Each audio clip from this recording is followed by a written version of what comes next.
भजन का तात्पर्य केवल ऐसा नहीं है। इतना ठीक है प्रारंभ में, लेकिन संपूर्ण भजन का जब तक ये स्वरूप नहीं आएगा तब तक 20 वर्ष 50 वर्ष से सब करने पर भी वो अशांत रहता है, विकार युक्त रहता है। उसे विश्वास नहीं होता कि मेरा काम बन गया, उसे विश्वास नहीं होता कि मैं शरणागत हूं, नहीं होता। आज अभी इसी क्षण ये बात स्वीकार करने पर आपको अभी शांति मिल जाए। अभी मैं प्रियालाल का हूं, प्रियालाल के सिवा मेरा कोई नहीं है। पर ध्यान रखना, इस बात की परीक्षा होगी, क्योंकि आपने ही स्वीकार किया है ये बात और आप ही स्वीकार किए हैं वो बात। तो वो बात सही है या ये बात सही है? फिर आप कच्चे मत पड़ना। अब आपका शरीर पर भी अधिकार नहीं, शरीर संबंधियों का कोई राग नहीं तो फिर फिसल कर वहीं खड़े हो जाओगे और कहोगे हमने तो ये भी कहा था कि हे नाथ मैं आपका हूं, आप मेरे हो। ये बात अंदर बैठा, वो वास्तविक इनके सिवा कोई है नहीं। ये भ्रम आप पाल रहे हैं, यही भ्रम आपकी दुर्गति का कारण है। बहुत बढ़िया बात है। संसार के संबंध से व्यक्तित्व बना रहता है, व्यक्तित्व से आस्तित्व है, आस्तित्व है तो माया है, प्रपंच है। जीवित ही मर जाए, उलटी आप में समाए। बहुत अमृतमय वचन है।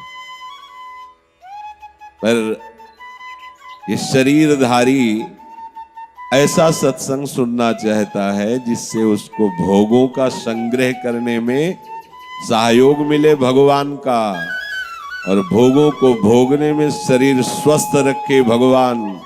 बस इसके लिए जितना दान पुण्य कहो वो जमा कर देंगे, जो कहो व्रत वो रह लेंगे, जो कहो वो हम सब कर लेंगे, ये बात है। लेकिन परमानंद में डूबने के लिए, जन्म मरण के चक्र शोक दुख से छूटने के लिए एक ही उपाय है, ये सत्संग। क्या? प्रभु, ये सत्संग है। प्रभु के सिवा मेरा कोई नहीं। मान लो, देखो, एक उपासक है, पूरे जीवन में गृहस्थ धर्म का पालन किया, अब उनको कैंसर हो गया, शरीर ने धोखा दे दिया, शरीर संबंधी अंदर से त्याग कर दिए। क्यों? जानते हैं मरे गए, हम क्यों राग करें? और हम इतने नादान हैं कि हम उसी राग में फंसे हुए। शरीर मुझे छोड़ रहा, पर शरीर राग, शरीर संबंधी अंदर से त्याग दिए कि अब तो मरना ही है, फिर भी वो उनका राग बनाए रखता है। ये दुर्गति है। तुम्हें सब त्याग रहे हैं, तुम उनको पकड़ रहे हो। नहीं, बलवान बनो, अपना व्यक्तित्व मिटा दो, अपना अस्तित्व मिटा दो, अभी आनंद में डूब जाओगे। कई बार हम भगवत प्राप्ति का ठेका लेने की बात करते हैं, तो मेरी सामर्थ्य नहीं है, खुद के लिए सामर्थ्य नहीं, तो आपको हम क्या करवा सकते हैं?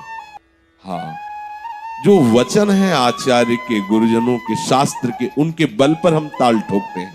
क्या वचन है? कि जो समस्त आश्रयों का त्याग करके मेरे आश्रित हो जाता है तो उसे परम पद मैं प्रदान करता हूं। भगवान बोलते हैं, आचार्य बोलते हैं, यही परलोक सकल सुख पावत मेरी सो भैया कृष्ण गुण संच। इन्हीं महापुरुषों के, प्रभु के वचनों के आधार पर हम आपसे बोलते हैं। अपने में जो हिम्मत है वो इनकी है, अपनी नहीं है कुछ।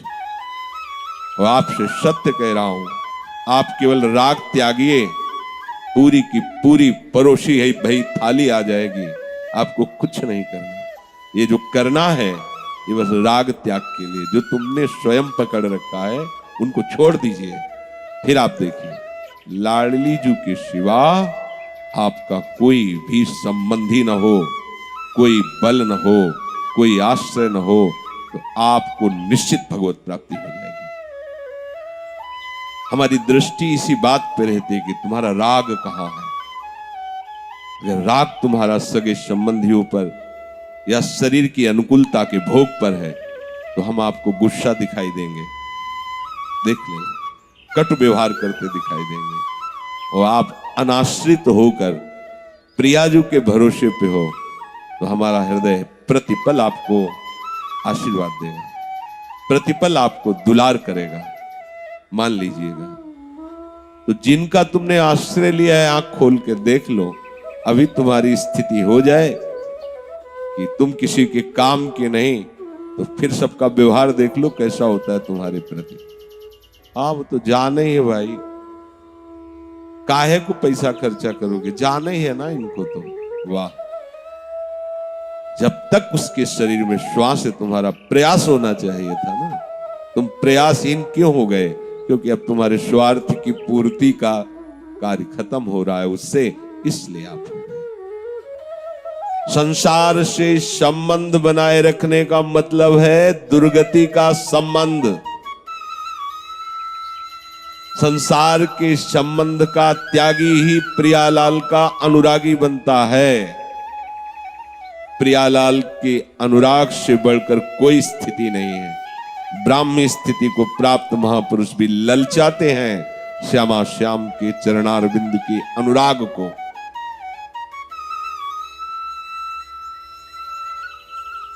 जब तक हमारी बुद्धि इस संसार से मुक्त नहीं होना चाहती, तब तक इस सत्संग की बातें प्रभाव नहीं डालती। ध्यान रखना, सुन लोगे आप, पर आपके हृदय में इन वचनों का प्रभाव नहीं। शब्दों को बहुत बड़ा प्रभाव होता है। शब्द ही तो होते हैं मंत्र में, क्या नहीं कर सकते। मंत्रवेत्ता ऋषि मुनियों का अद्भुत अद्भुत बल देखा गया। सर्प यज्ञ कर रहे थे, सर्पेष्टि यज्ञ, जन्मेजय जी। कुछ समय व्यतीत हुआ, उन्होंने कहा बड़े बड़े सर्पों की आहुति हो गई, पर जिसके लिए हमने सर्पेष्टि यज्ञ किया, जो अपराधी है, मेरे पिता को जिसने दशा, वो तक्षक तो अभी तक नहीं आया होगा, वो देवराजेंद्र के सिंहासन में लिपटा हुआ है। देवराज इंद्र उसकी रक्षा कर रहे हैं।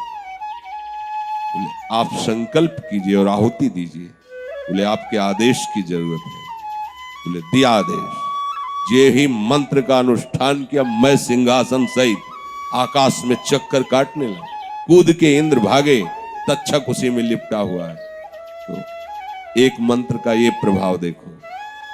आस्तिक मुनि आदमियों का तिष्ठ, एक शब्द का ये प्रभाव, सब मंत्र का पावर रुक गया वही सिंहासन।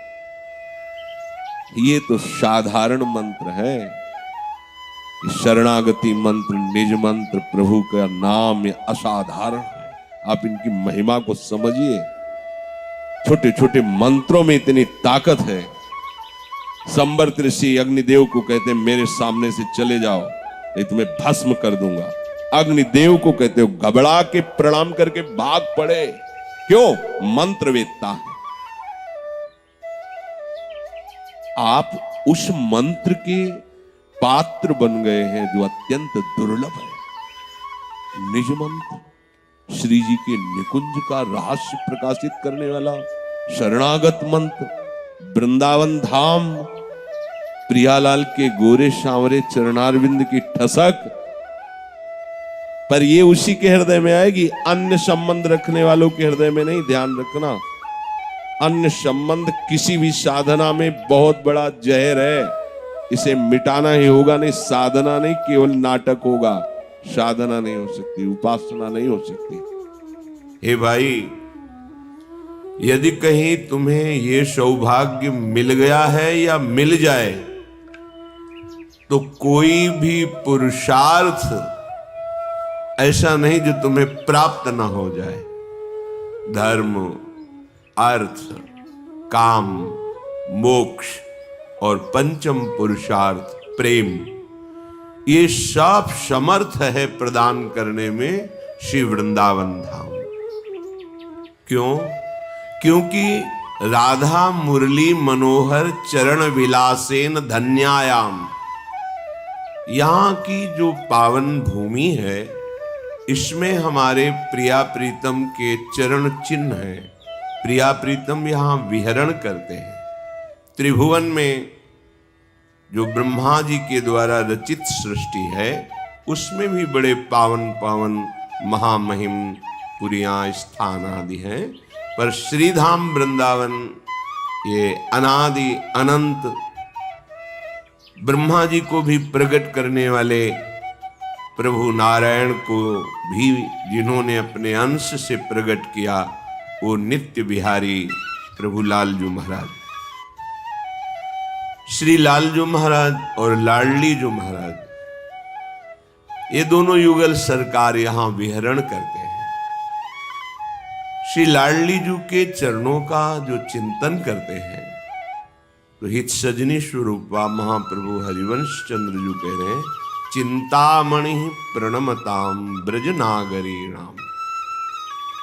हमारी जो स्वामिनी जो है, इनके जो चरणों का आश्रय लेता है, तो चिंतामणि का तात्पर्य होता है चिंतित वस्तु को प्रदान करने में समर्थ। आपका जब आश्रय पुष्ट हो जाएगा किशोरी जी के गोरे चरणारविंद में, तो लौकिक, पारलौकिक, अलौकिक सब चिंताओं की पूर्ति हो जाएगी जो आप चिंतन करोगे। कोटि कल्प तरु भी समानता यहाँ की लता और रज के बराबरी नहीं कर सकते। फिर स्वामिनी जी के अद्भुत महामहिम गोरे चरणारविंद की, जिसने श्री लाडली जी के गोरे चरणों का आश्रय लिया, तो शाप ताप रोग शोक दारुण दुखहारी। क्यों?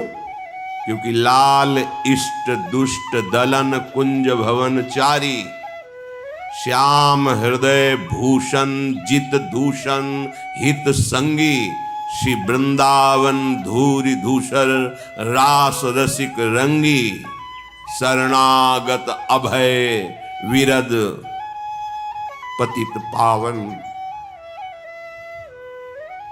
बाने, व्यास से अति अधम आतुर को न श्रमाने। श्री राधा प्यारी के चरणारविंद शीतल सुखदाई। जो गोरे चरणारविंद का आश्रय लिए हैं, कोई भी साप, दैहिक दैविक भौतिक ताप या भूल चूक हो जाने पर कोई पाप, कोई भयानक प्रारब्ध रोग दंड, कोई भी उस पर अपना प्रभाव नहीं दिखा सकता। आ सकते हैं पर निष्प्रभावित हो जाएंगे, क्योंकि प्रियाजू के चरणों का आश्रय लिए। मुरली मनोहर आज तक जितने भी महापुरुष हुए हैं, चाहे ज्ञान मार्ग के हो, चाहे योग मार्ग के हो, या भक्ति मार्ग के हो, या प्रेम मार्ग के हो, इन्हीं की चरण रज के प्रभाव से ही वो तत्वबोध, वो परमात्म बोध, वो भगवत साक्षात्कार या भगवत प्रेम, कहीं भी कोई भी उपासना कर रहा हो, ये सब इनकी चरण रज का प्रताप। यत पाद पंकज पराग निषेवत रखता, योग प्रभाव विधता अखिल कर्म बंधा। जिनके चरण रज का आश्रय लेने पर योग का जो परिणाम है, कर्म बंधनों का नाश करके तत्वबोध हो जाना, परमात्म स्थिति प्राप्त हो जाना, वो सहज इन्हीं के चरणों से होता है। एक बार सदगुरुदेव भगवान कह रहे थे, किसी के एक प्रीतम होता है सांसारिक, तो वो फूली नहीं समाती, गर्भ से ठसक से श्रृंगार करके चलती है। हमारे तो दो दो प्रीतम और अविनाशी हैं, चिदानंद हैं और करुणा समुद्र हैं, कि जहां बिहरत दो प्रीतम कुल। अनुपम गौर श्याम तन शोभा, बन बरसत सुख पुंज, बिहरत दो प्रीतम। ऐसे श्री राधा मुरली मनोहर चरण विलासेन धन्यायाम। अभी इसी क्षण आज वर्तमान में यहां लीला हो रही, वर्तमान में प्रभु विराजमान है। चिदानंद लीला काल के अधीन नहीं है, कालातीत है। 3 गुणों से रचित माया के अधीन नहीं, मायातीत है, द्वंद्वातीत है। श्रीधाम वृंदावन में वृंदावन भूय मन्ने परम पुमर्थो मनागपि प्रणयः। मन से यदि थोड़ी भी प्रीति वृंदावन के प्रति हो गई है कि हमारा तो जीवन प्राण साधन सर्वस्व वृंदावन है, वृंदावन वृंदावन वृंदावन, बोले अब कोई भी पुरुषार्थ तुम्हारे लिए दुर्लभ नहीं है। चाहे धर्म हो, अर्थ हो, काम हो, मोक्ष हो, प्रेम हो, जो तुम्हें चाह होगी, युगल सरकार के चरणारविंद की रज से युक्त ये रज ब्रह्मेश्वरादि सुदुरूह पदारविंद श्रीमत् पराग परमाद्भुत वैभवाया सर्वार्थ सार रसवर्षी, सर्वार्थ सार रसवर्षी, समस्त पुरुषार्थों का सार प्रेम रस की वर्षा करने वाली स्वामिनी जी और उनकी जो चरण धूलि है, उनके श्री चरण पंकज का जो पराग ये रज रानी है, अद्भुत